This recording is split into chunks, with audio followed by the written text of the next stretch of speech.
حضرت ابو سعید ابو الخیر رحمۃ اللہ علیہ کہتے ہیں میں غلام خرید کے لایا. جو غلام شرط کے ساتھ آتے تھے وہ سستے ملتے تھے، اور جن کو ہم بس خرید لاتے تھے اپنی مرضی سے وہ ذرا مہنگے ہوتے تھے. تو غلام نے کہا حضرت جی 3 شرطیں ہوں گی اگر آپ مجھے خریدیں گے. میں نے کہا بولو.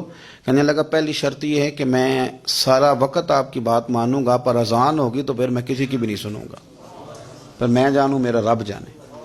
میں نے کہا قبول ہے. کہنے لگا دوسری شرط یہ ہے کہ دن کے وقت بات مانوں گا، رات کو نہیں مانوں گا.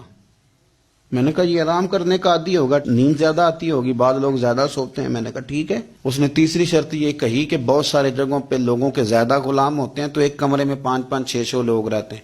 میں کمرہ علیحدہ لوں گا اکیلا، ٹوٹا پھوٹا دے دیں، پرانا دے دیں، کسی حویلی کے پچھواڑے دے دیں، پر کمرہ میں الگ لوں گا.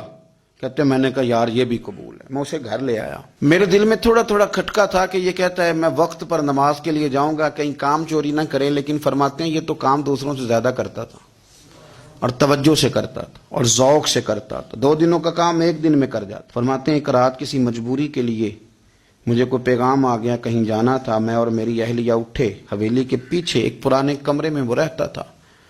جب ہم اس کے قریب سے گزرے تو اس کے کمرے کی عجیب حالت دیکھی کہ زمین سے آسمان تک نور ہی نور.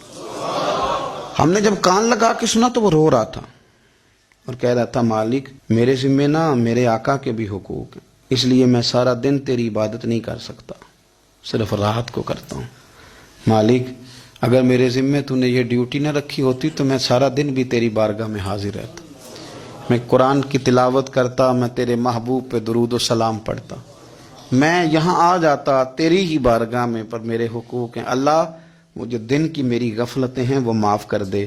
حضرت فرماتے ہیں بڑا ذوق بڑا شوق، ہم نے جہاں جانا تھا گئے نہیں، واپس آ گئے. رات ہم نے اس کو مداخلت کرنا اور تکلیف دینا مناسب نہ جانا. صبح کی نماز کے بعد میں نے طلب کیا اور میں نے اسے بلا کر کے کہا کہ میاں تو آج کے بعد آزاد ہے، ہماری کوئی ذمہ داری تیرے اوپر نہیں، تو سارا دن قرآن شریف پڑھ، درود پاک پڑھ، اپنی مرضی سے چل.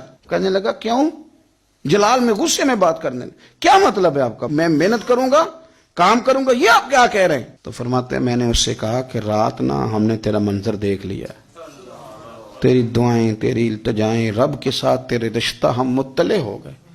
کہتے ہیں ہم نے یہ کہا تو اس نے آسمان کی طرف دیکھا، پھر نظر جھکائی. کہنے لگا مالک تو نے تو راز ہی کھول دیا.